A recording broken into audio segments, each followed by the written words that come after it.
Have you ever seen someone slowly disappear right in front of everyone?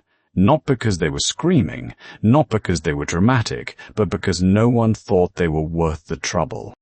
Tonight, in one of the busiest emergency rooms in the city, an old man had been sitting in the same plastic chair for over 6 hours. No bed, no chart, no one even wrote his name down. Doctors walked past him, nurses walked past him. Everyone had the same thought: he's not a priority, except one nurse. She looked at him, and something inside her refused to look away. What she didn't know was that this single decision would either destroy her career or change her life forever. Because the old man everyone was ignoring wasn't just another forgotten patient. He was the man who owned this entire hospital. But none of them knew it yet. This is the story of Elena Voss, and the night she risked everything for a man the system had already written off. Stay with me, because what happens next will shock you. 2004 7 a.m. St. Mercer General Hospital, one of the largest private hospitals in the state. But tonight, it didn't feel like a place that saved lives. It felt like a business. The emergency room was pure chaos. Bright fluorescent lights buzzing overhead, monitors screaming from every corner, stretchers parked in hallways because there were no more rooms, nurses were running between patients, doctors were barking orders, everyone moving fast, but not everyone moving with care. Because here, treatment had a price tag. If you had good insurance, you got seen quickly. If you had money, you got the best doctors. If you had neither, you became invisible. And that's exactly what happened to the old man in the grey sweater. He sat quietly on a hard plastic chair near the far wall. Thin white hair, wrinkled hands resting on his lap, simple clothes that looked worn, no fancy watch, no expensive shoes. He didn't complain, he didn't demand anything, he just sat there, breathing a little harder with every passing hour. A young resident walked by and muttered to his colleague, "He's been here forever, no insurance, no family, waste of time." Another nurse laughed softly. "Yeah, let him wait, we've got real patients tonight." But what none of them realized was that every cruel word, every dismissive glance was being quietly noted, because the man they were mocking had built this hospital from the ground up 30 years ago. He knew exactly how the system was supposed to work, and tonight he was watching how badly it had broken. Now, in the middle of all this noise, one junior nurse couldn't stop looking at him. Her name was Elena Voss, and her night was about to get a lot more dangerous. Elena Voss pushed another stretcher down the crowded hallway, her dark brown ponytail slightly messy from hours of non-stop work. She was only 34, but tonight she felt 50. Her hazel eyes, usually warm and determined, now carried deep exhaustion. She had been on shift for 14 hours straight. But Elena wasn't just any junior nurse. She was the kind of nurse who still remembered why she started this job in the first place. TASH. To help people. Yet every day, that belief was being tested harder than the last. Back home, her mother Clara was fighting stage 3 cancer. The bills were piling up like silent accusations on the kitchen table. Insurance barely covered anything. Rent was late again, and Elena's paycheck was the only thing standing between her mother and losing treatment. That fear lived in her chest every single second. One wrong move, one complaint from a senior nurse, and she could lose this job. And if she lost this job, her mother would lose time her mother didn't have. Elena. The sharp voice cut through the noise like a blade. It was Margaret Klein, the senior charge nurse. Mid-50s, sharp features, short graying hair, and zero tolerance for anything that slowed down the flow. "You're falling behind again," Margaret said coldly, not even looking up from her clipboard. "We don't have time for charity cases tonight. Focus on the paying patients. That's what keeps this hospital running." Elena nodded quietly, but inside her mind was screaming. How did we get here? When did saving lives become about who could pay the most?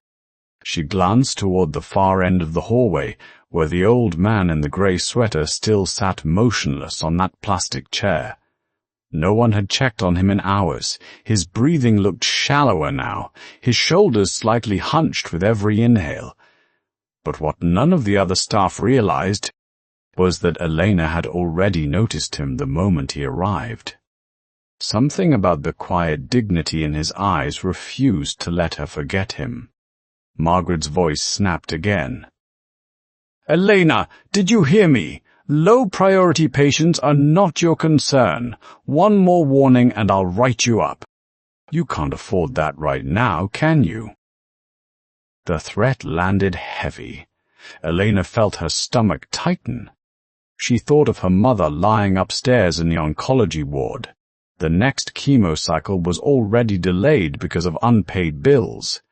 But then her eyes drifted back to the old man, and for the first time that night, a quiet voice inside her whispered, "What if he was my mother?" That single thought changed everything. The injustice didn't happen loudly. It happened in small, cruel cuts. A wealthy businessman was rushed in with chest pain. Private insurance, VIP status. Within minutes he had a private room, top cardiologist, and every test ordered. Meanwhile, the old man still waited. Two young residents walked past him laughing. "Look at that one," one said. "Probably just lonely, wants attention." "We don't have beds for social visits," another nurse added loudly enough for others to hear. "If he can't pay, he shouldn't be here. This isn't a charity." The words stung Elena like acid. She stood frozen for a second, tray of supplies in her hands. But what none of them knew was that the old man was listening to every single word. His pale blue eyes stayed calm, but they missed nothing. He wasn't angry, not yet.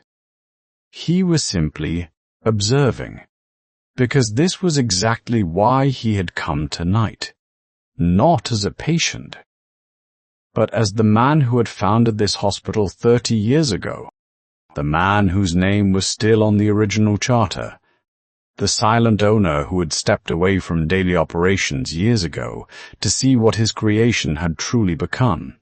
And what he was seeing disgusted him.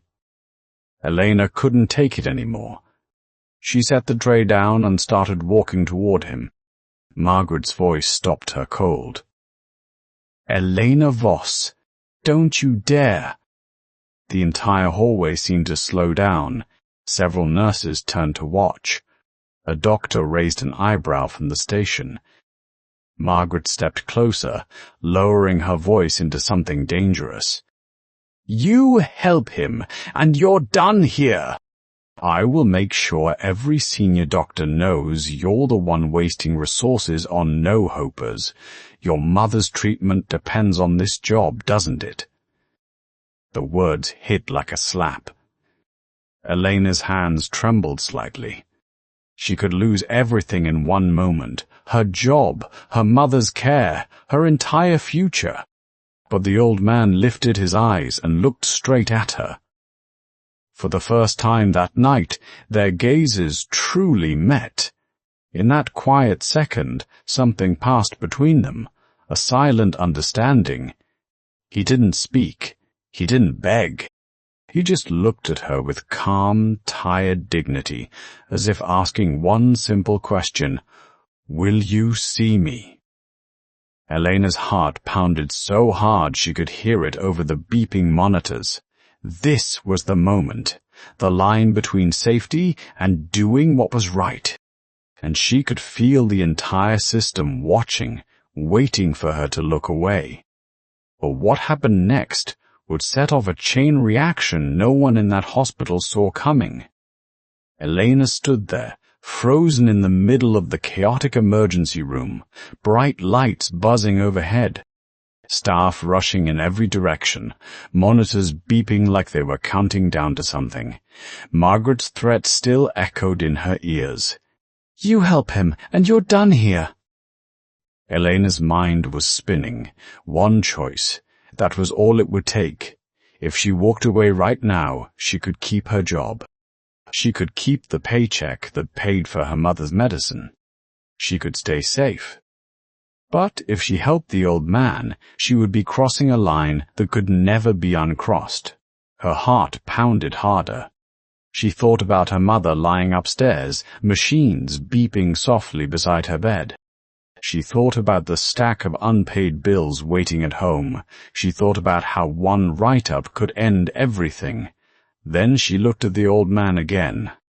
He wasn't asking for much. He was just sitting there, trying to breathe, trying to exist. And no one cared.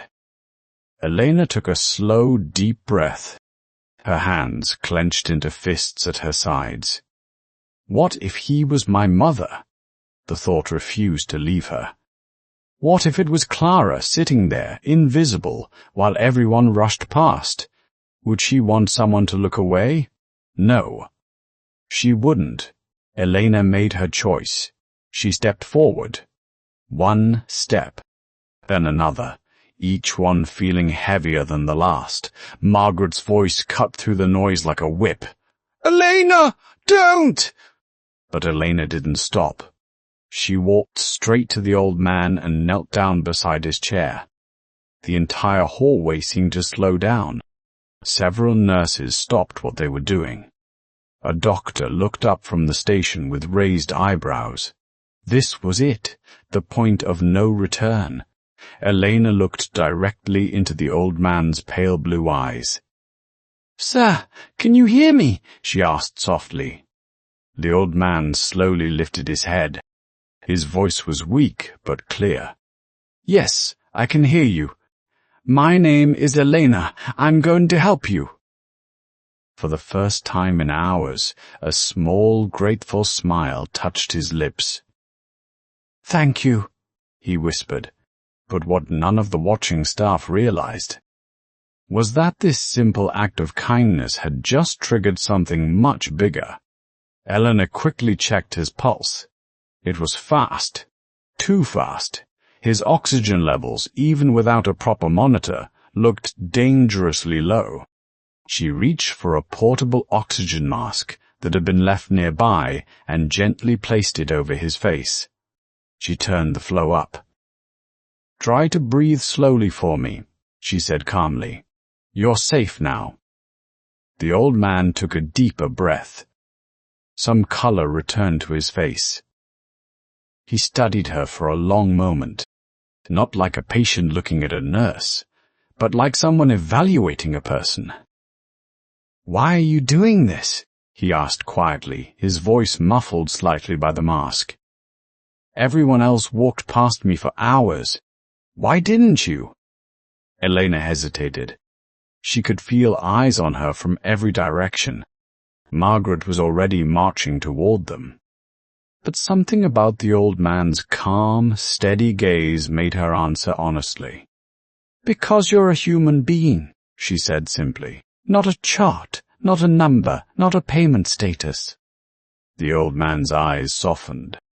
A faint spark of something, respect, maybe even surprise, appeared in them. "You're risking your job for me," he continued. "I can see it in your face, the fear, the pressure." Elena gave a small nod. "My mother is sick upstairs. This job, it's all we have." The old man nodded slowly, as if filing that information away. He asked another question, his voice still weak but curiously steady. "If helping me costs you everything, would you still do it?" Elena felt her chest tighten. The question hit deeper than she expected. She thought about her mother again. About the bills, about the warnings. Then she looked back at him. "Yes," she answered quietly, "I would." A small, almost imperceptible smile crossed the old man's face. But what Elena didn't know, Mom, was that this conversation wasn't just between a nurse and a patient. It was a test, a final test. The old man wasn't simply receiving help, he was quietly measuring the soul of the hospital he had built. And in Elena Voss, he had finally found something real. Margaret arrived like a storm, her face flushed with anger. "Elena Voss, step away from him right now!" Her voice carried across the entire ER. Staff stopped. Heads turned. The room went strangely quiet except for the constant beeping of machines. Margaret pointed a finger at Elena. "You were warned. You deliberately ignored protocol. You wasted resources on a patient with no insurance and no priority." Elena stood up slowly, but she didn't move away from the old man. She stayed right beside him, protective. Margaret's next words were loud enough for everyone to hear. "Consider yourself suspended, effective immediately. Security will escort you out after your shift ends." Gasps rippled through the hallway. A few nurses whispered. One doctor shook his head. Public humiliation, right there in front of everyone. Elena felt tears burning behind her eyes, but she refused to let them fall. She looked down at the old man one more time. He was watching her with calm, steady eyes. No panic, no anger, just quiet observation. And in that moment, a strange thought crossed Elena's mind. Why does he look almost relieved? But she pushed the thought away. Right now, all she could feel was the weight of everything she had just lost. What she didn't realize, was that the real storm hadn't even begun. The words hung in the air like smoke after an explosion. "Consider yourself suspended. Effective immediately." Elena stood completely still beside the old man's chair. Her dark brown ponytail felt suddenly heavy. Her hazel eyes stung, but she refused to cry in front of them. The entire emergency room had gone strangely quiet. Only the monitors kept beeping, as if nothing had changed. But everything had changed. Margaret Pline crossed her arms, her sharp face filled with cold satisfaction. "You were warned multiple times, Voss. You chose to defy direct orders. You put a low-priority patient above actual paying cases." She turned to the rest of the staff, raising her voice so everyone could hear. "Let this be a lesson. We are not running a charity, we are running a hospital. If you can't follow protocol, you don't belong here." Whispers spread like wildfire. A few nurses looked away, embarrassed. Others nodded in agreement. One young resident smirked openly. Elena felt exposed, naked, humiliated in front of everyone she worked with every single day. Her mind raced with terrifying speed. How would she tell her mother? How would she pay the next round of chemo? How would she even afford rent next month? All because she had helped one old man who no one else cared about. Margaret wasn't finished. She stepped closer, her voice dropping into something personal and vicious. "Security will escort you out when your shift ends. Pack your things, and don't bother coming back tomorrow." Elena's hands trembled at her sides. She wanted to speak, to defend herself, but the lump in her throat made it impossible. Then the old man spoke. His voice was still weak, but it carried surprising strength. "Is this how you treat every patient who can't pay?" Margaret turned on him with disdain. "You stay out of this, old man. You've already caused enough trouble tonight." She gestured to two security guards who had just arrived. "Make sure Nurse Voss doesn't touch any more patients. And get this man processed or removed." The humiliation was complete. Elena could feel the judgment from every corner of the room. Some looked sorry for her.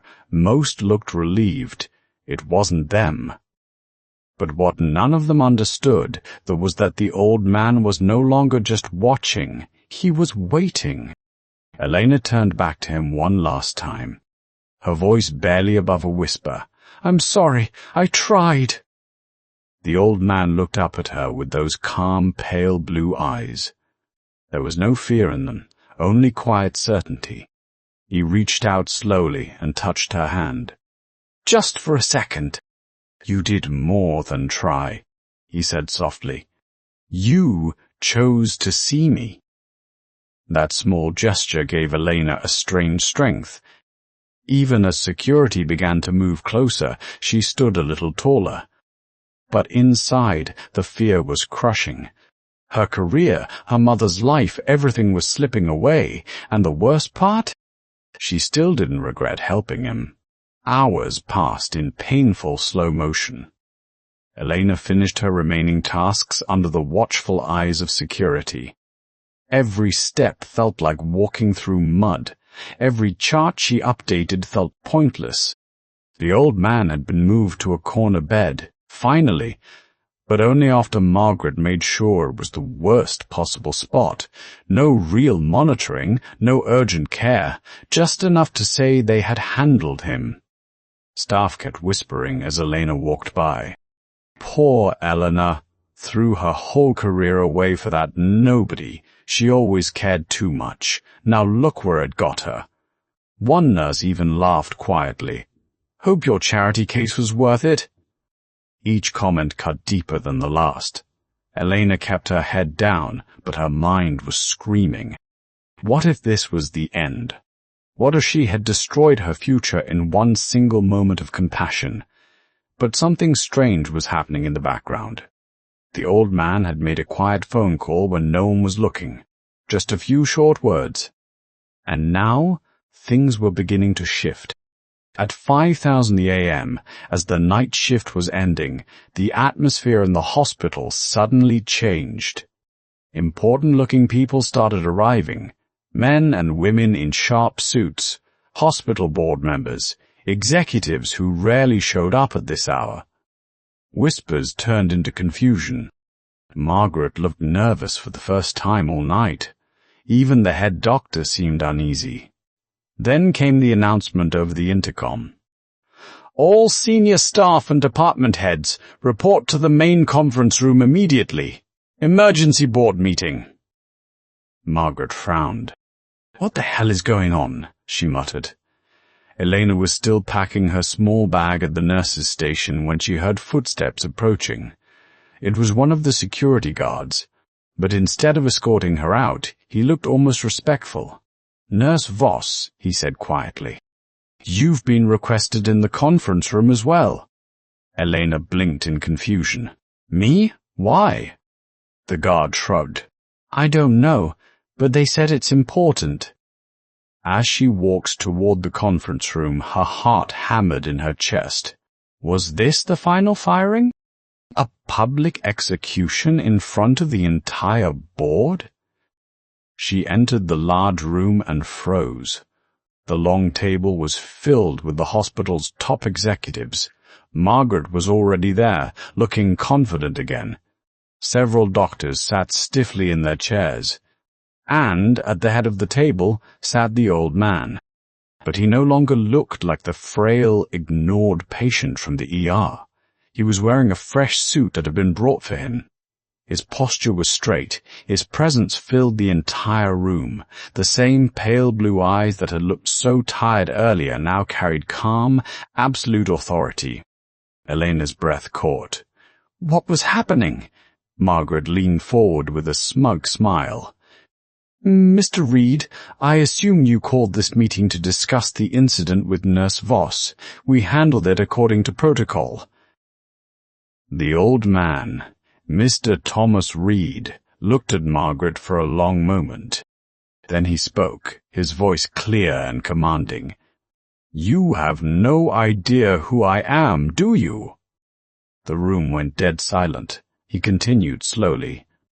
30 years ago, I founded this hospital. Every brick, every policy, every system you use today came from me. Gasps filled the room. Margaret's face drained of color. Doctors sat up straight in shock. Thomas Reed leaned forward, his eyes sweeping across every face. "I came here tonight as an ordinary patient. No name, no status, no money shown. I wanted to see what my hospital had become." He paused, letting the weight sink in. "And what I saw disappointed me deeply." His gaze finally landed on Elena, softened just slightly. "Except for one person." Elena felt the room spinning. The old man she had risked everything to help was the owner of the entire hospital. And now, everything was about to change. The silence in the conference room was deafening. Every executive, every doctor, and Margaret Klein sat frozen, staring at the old man in the sharp suit. Thomas Reed leaned back slightly in his chair, his pale blue eyes calm but commanding. No longer the frail patient from the plastic chair. Now, he was the man who owned everything in this building. "I founded St. Mercer General 30 years ago," he continued, his voice steady and clear. "I poured my entire fortune into it. I designed the original mission, to treat every human being with dignity, regardless of their ability to pay." He paused, letting the words sink in like stones. "Over the years, I stepped back from daily operations. I wanted to believe the system I built would stay true to its purpose." His gaze moved slowly across the table. "Tonight, I came here as Thomas Reed. No insurance card, no VIP status, no name in the system. I wanted to see the truth." He looked directly at Margaret. "And the truth is, this hospital has become exactly what I feared. A business that treats patients based on money instead of need. A place where human beings have become numbers on a spreadsheet." Margaret's face had gone completely white. Her usual sharp confidence shattered. She opened her mouth, but no words came out. One of the board members tried to speak. "Mr. Reed, we had no idea it was you." Reed raised his hand, cutting him off instantly. "That's the problem. You shouldn't need to know it was me. You should treat every patient the same way you would treat the owner." Then his eyes found Elena Voss, standing near the door, still in her scrubs, looking completely stunned. "Except for one nurse," he said, his tone softening. "Elena Voss saw me when no one else would. She risked her job, her income, and her mother's treatment just to help an old man everyone else had written off." Elena felt her knees weaken. Tears she had been holding back all night finally welled up. Reed continued, his voice growing stronger. "I wasn't testing the system tonight. I was testing the people inside it." He turned back to the table. "And most of you failed."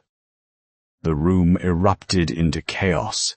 Executives started talking over each other. Doctors shifted uncomfortably in their seats. Margaret looked like she might faint. Thomas Reed stood up slowly. Even at 78, his presence filled the entire space. "Effective immediately," he announced, his voice cutting through the noise like steel. "Margaret Klein is relieved of all duties. She will be escorted out of the building this morning." Margaret shot up from her chair. "You can't do this. I've given years to this hospital." Reed looked at her coldly. "You gave years to protecting a broken system, not to patients." He turned to the head of administration. 2 senior doctors who prioritized paying patients over urgent cases will also be let go. A full independent audit of triage practices begins today. Then Reed looked at Elena again. His expression changed, warmer, almost fatherly. Elena Voss. She stepped forward, heart racing. I'm not promoting you because you helped me, he said clearly. I'm promoting you because you proved what this hospital was supposed to be, he continued. Starting today, you will lead a new patient dignity and intake review board. You will have full authority to redesign triage protocols so that no one ever becomes invisible again. Elena's voice cracked as she spoke. Sir, I don't know what to say. Reed smiled for the first time. You don't need to say anything. Your actions already spoke louder than words ever could. He paused, then added the line that would echo in everyone's mind. I wasn't looking for the best doctor tonight. I wasn't looking for the most efficient nurse. I was looking for the best human being. And I found her. The room fell into stunned silence once more. Reed turned to the remaining board members. As for the rest of you, consider this your final warning.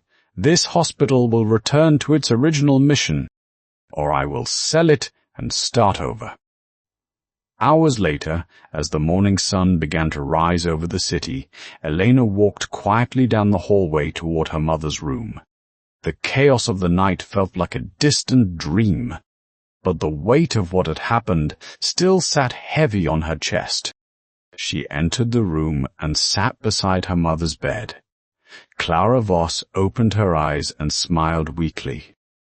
You look different, her mother whispered. What happened, my girl? Elena took her mother's hand and told her everything. The old man in the chair, the warnings, the suspension, the humiliation, and finally, the truth. When she finished, tears were running down Clara's cheeks, not from sadness, from pure pride. You chose compassion when it cost you everything, Clara said softly. That's who you are. Elena rested her head gently against the side of the bed. In a place where everyone chased money and efficiency, she had chosen to see a human being. And that single choice had changed everything. 3 weeks later, the hospital felt different. Not perfect, but better. New intake protocols were already being tested. No one was left sitting for hours unnoticed. Staff were being retrained on dignity first. Elena now led the review board with quiet strength. Doctors asked for her input. Nurses listened when she spoke, not out of fear, but out of respect. And Mr. Thomas Reed? He didn't disappear. He stayed involved, quietly watching as his hospital began to heal. Because in the end, this wasn't just a story about a billionaire revealing himself. It was a story about what happens when one person refuses to look away, when kindness costs everything and still wins. In a world that often rewards the cold and the efficient, Elena Voss reminded everyone that real power comes from seeing the invisible. So the next time you see someone being overlooked, remember this night. Remember the nurse who risked it all. Remember the old man who owned the hospital, and ask yourself, would you have looked away, or would you have done what was right? Thank you for watching this story. If it moved you, if it made you think, or if it reminded you to be kinder, drop a like and share it with someone who needs to hear it. And if you want more powerful, real-life inspired stories about hidden billionaires, quiet heroes, and moments that change everything, subscribe to the channel and turn on notifications. We'll see you in the next one. Because sometimes the greatest power isn't money. It's the courage to see what others refuse to.